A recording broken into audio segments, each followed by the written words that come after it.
One's ready. Go! Hey everybody, welcome back to the One's Ready podcast. You're in the Team Room Peaches. For all you audio listeners out there that can't actually see my face, were you guys tracking that Barbell Apparel has got the biggest sale coming back here in a couple of days? February is their biggest sale, and it's huge. And if you haven't worn their stuff, like by far have the best jeans out there. They're flexible. If you're a quadzilla like I am, like I struggle to find jeans that actually fit and will articulate with my body in my dump truck. So like Barbell Apparel is what you need for that. And again, their biggest sale is coming back in February. It is, let's see here what they say. For a limited time, get any of their athletic fit jeans, chinos, joggers, and tactical pants for 99 bucks. Yeah, maybe you might think that that's expensive, but in reality, it's not. I have a pair of their jeans that I got in 2014 that I still wear today. No issues. Like, no kidding. Still same color. Like, they haven't faded, I mean. Still very flexible and articulate, and I use them out. Like, I wear them when I go out to the range and shoot. It's fantastic. So you think about that. That's $10 a year is what I paid. So I know that our demographic is a younger crowd, but you get what you pay for, and this is what it is with Barbell. Like I said, my favorite personally is their shorts, but their jeans. I own man, I own chinos, I own polo shirts, all that kind of stuff. But by far, my favorite is their jeans. So they also have a lifetime guarantee. It's phenomenal, phenomenal. Can't speak about it enough. Definitely go check them out. There's no promo code, barbellapparel.com, and get yourself some nice athletic wear, especially if you got quads for days. Talking a little bit, I wanted to hop on here and talk about it rather than actually writing back to this person because, man, I would rather just talk about it than sit here and put things and type, really, especially type on my phone. So we have talked a lot in the past about self-talk, that voice you have inside of your head that is egging you on to, continue and push through things, egging you on to quit, egging you on to do whatever it happens to be that you're going through right now.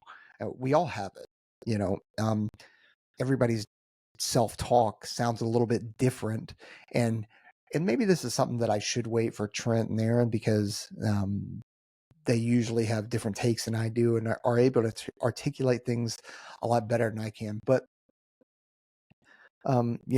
we've had J-Mac on here, who was an enlisted PJ and then went the officer route and became a combat rescue officer. And we've had him on as a combat rescue officer numerous times now. And he talks about some of the self-talk that he goes through whenever he's doing events and stuff like that. And his is extremely negative. He talks about when he was a kid, he was kind of a portly, portly kid. He was chubby, eating cakes all the time and that kind of stuff. And now he's an absolute fit demon, right? And he goes out and he does ultra marathons and CrossFit events, and he's an animal, right?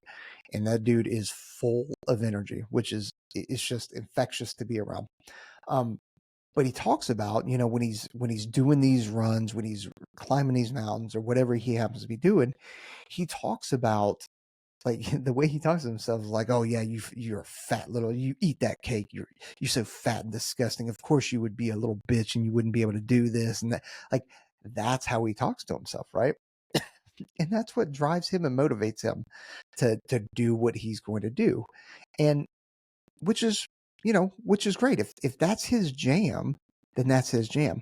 But it's certainly not for everybody. Now, for me, actually, first, let me read this email that I got today, or maybe I got it a couple days ago. It looks like I got it a couple days ago. I'll just say his first name. I'll leave his last name out, but it's David, and I'll just say P. David P. You shot us an email and it says talks about self-talk. I'm sending you this email because it's too long for a direct message. So first off, huge congrats. You don't need guys need to hear the congrats. I had a question, observation about self-talk, which came up briefly in today's episode around 26 minutes in. So I'm not sure which episode he's talking about, but while positive self-talk is often framed as ideal, you and the other hosts seem to describe your own self-talk as varying degrees of negative. That's consistent with what I've noticed almost everyone I've met in Aspect War or similar communities. Granted, my sample size is comparatively small. The goal may be positive self-talk, but I haven't heard many examples of people succeeding in the pipeline environments with strictly positive self-talk. It's usually more critical or negative, but not necessarily extreme. Do you think that negative self-talk, critical but not uh, debilitatingly harsh, could actually be a benefit or possibly even a defining factor in pushing through tougher moments in the pipeline and beyond? Um, and then he goes on to say, I'm probably overthinking it, but he'd love to hear the thoughts. Ooh, okay. Let's see. So I'm thinking about this kind of in real time. If you're not noticing, I do that a lot.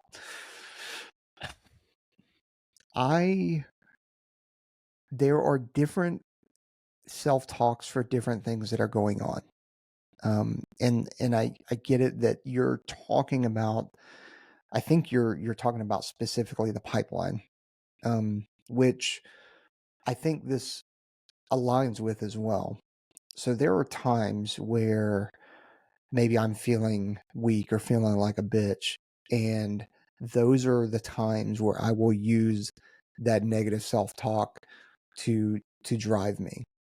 Very much like J Mac in terms of, oh, you're a fat little bitch, look at you, you're disgusting, of course you'd want to quit right now, you know.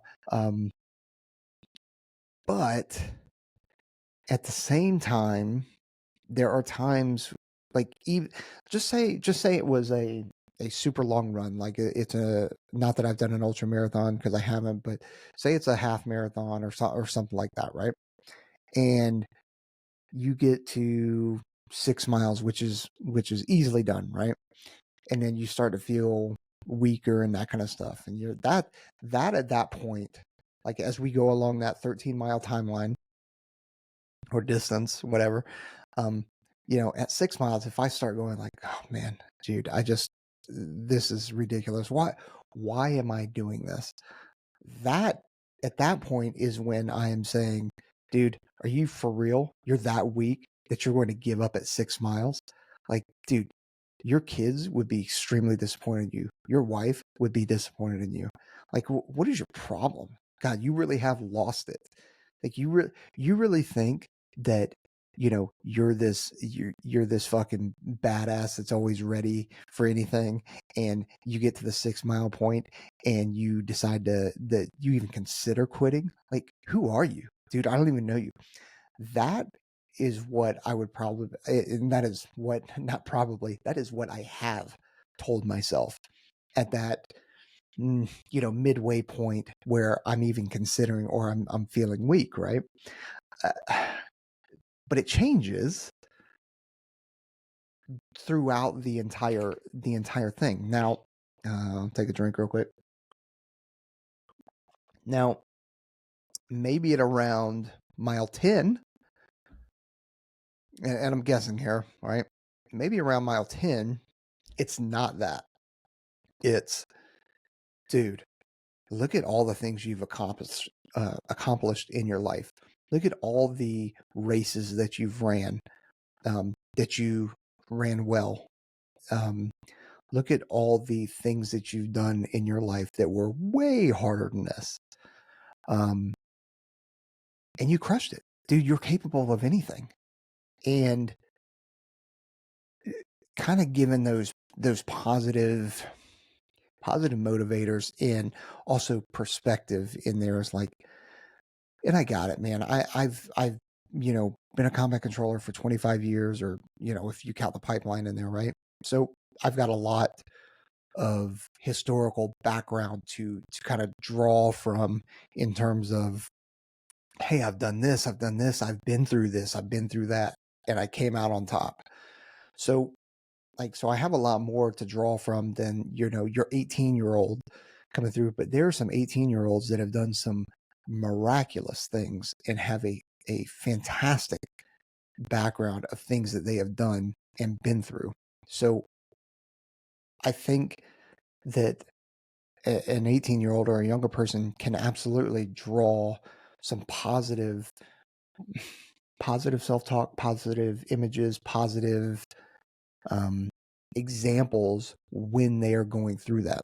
So, I've been through this before. I've been through a lot worse. I've had more severe pain than this. This isn't actually that bad. Um, you know, I know how great it's going to feel when I finish this race. And I get it. I'm using a half marathon as an example. You could feel that way during a 6 mile run or a 3 mile run, or doing grass and gorilla drills, which if you don't know what grass and gorilla drills, you need to find God and Jesus, and he needs to be on your side while you're doing grass and gorilla drills. I hate those things. Like, put me in the pool, coach. Like, pool all day long. I hate grass and gorilla drills. But I digress. So to your point, David, I think that it depends on what you're going through, and I think it depends on what works for you. A negative self-talk is not going to work for everybody, but neither is a positive. Like, I don't necessarily think somebody like J-Mac is going to thrive off of a positive self-talk. Even if all the therapists and everybody out there tell you that negative self-talk is bad for you, I think that if you're a savage like J-Mac, I think that is what fuels you. I think if you're somebody like me, I think, like, I can talk shit to myself all day long. I can take people talking shit to me all day long. Like, that's fine. That'll still motivate the absolute hell out of me. If you tell me I can't do something, I'm in. Dude, I'm going to prove you wrong, and I'm going to do everything I can to prove you wrong. But I think, going back to the example of the half marathon, I think that getting a little bit of both in that is where I thrive, because at 10 miles, going back to our example, if I told myself that I was pathetic and I'm nothing but a little punk ass bitch or baby bag bitch, then, like, okay, dude, I've already told myself that. I've already gotten to 10 miles. I already know that I'm not a bitch. Whereas if I can positively put a positive spin on it, then I think that will actually end better and motivate me better. Man, I wish I had Trent and Aaron here on this, because I'd be interested to see, if I had to guess, and I don't want to speak for them, but if I had to guess, I would say that Trent is probably very similar to me in terms of he does both. If anything, he may be actually a little bit more positive. So I think I'm actually the one in the middle on this, whereas Aaron is probably all negative, just like J-Mac. Just knowing how both of them are wired. Now, I'm guessing here, and based off of the amount of times that we've talked about negative self-talk. So I could be wrong. Maybe I am. Maybe I am the one on the left or the right side that says, yeah, I do a bit of both, and Trent and Aaron both do severely negative. I don't think that's the case, but I could be wrong. Yeah. But that's my 2 cents on it. I hope that kind of answers your question. And really, if you have an alternate way of thinking, or you have comments on that, or maybe instead of a negative or a positive, maybe you you've got some other kind of way that you do it. So put it in the comments and we'll talk about it, because I mean, like I said, I've been doing this a long time. So maybe, I'm probably stuck in my ways and I've figured out what works for me. Obviously, I figured out what works for me through incredible situations that I've been through, because I've made it out on the other side. I can handle it, and I look at it from a perspective of, a really bad situation happens. One is, okay, have I physically prepared for this? Do I have the skills for it? Yes, yes. Even if I don't have the skills for it, like, okay, I can probably impact this situation in a positive way. I'm definitely not going to quit. I'm definitely not scared of the situation. And then starting to think about it is, when people start freaking out about certain things, you go, or at least I go, okay, nobody's hurt right now, right? No, relatively nobody's hurt. I can eat when I want to. I can drink water. I can breathe. Like, things are going to be okay. Now that I've assessed that, now I can move on and let's figure out the solution to this problem. Not everybody thinks like that, maybe. Or maybe a lot of people do. I have that perspective. Like, I'm not getting shot at. I can breathe. I'm okay. Everybody around me okay. Well, all right, we'll figure this out and we'll get through it with a positive outcome. Even if the outcome may not end up being positive, at least I'm going through it with that and believing that I can make it through. And that's part of this, right? That's part of where people that don't necessarily know us, or they meet us for the first time, go, holy shit, you guys are super arrogant and really cocky. To which I go, well, maybe we probably are, and a lot of people think that we're assholes, right? But when you are going into situations that the odds are stacked against you, and if I were to go into that same situation with the, like, oh man, I don't know if we're going to make it out of this, like, and I am already kind of on my heels going in, like, that's not going to put me or the team in a good place, or the if they're, I don't want to say a hostage situation, but nothing good is going to come out of me being on my heels and doubting whether or not I'm going to make it out of this situation alive, or make it out of the situation with a positive outcome. Whereas if you line up a whole bunch of situations and I go, yeah, I'll positively impact with a positive outcome every single one of those situations. I don't care what it is, and I'm going in and we're going to win and we're going to succeed. That is who you need to go in there and do that. I promise you, that is the mentality that you need in order to be successful, to go in there and do that. So yeah, I'm going to be arrogant. I'm going to be cocky. I'm going to believe that I can go in there and crush it, whatever it possibly is. So, yeah, I'm rambling at this point. You don't need to hear that. Yeah, check out barbellapparel.com. Also, check out our new site, ONESREADY.com. We migrated from a different server, or different domain, so it's going to look different. Hopefully it's better. We got the reading list up there. We got a little bit more about me, Aaron, and Trent. It's a living, breathing website though, so I am working on it. I am updating it. There's some promo code and some link differences in there. I mentioned it in a different one, or I don't know which one I'm going to drop first, this one or the other one, but Attacklete and Modern Athlete Strength Systems have their own URL. It is no longer a promo code. So just click on the images or on the links and it'll send you where you need to go. And then, like I said, check out barbellapparel.com. Great jeans. So yeah, we're out here. Don't forget to leave a review, like, subscribe, hit that notification bell, and we just appreciate the hell out of you guys. Thanks for joining us. Later.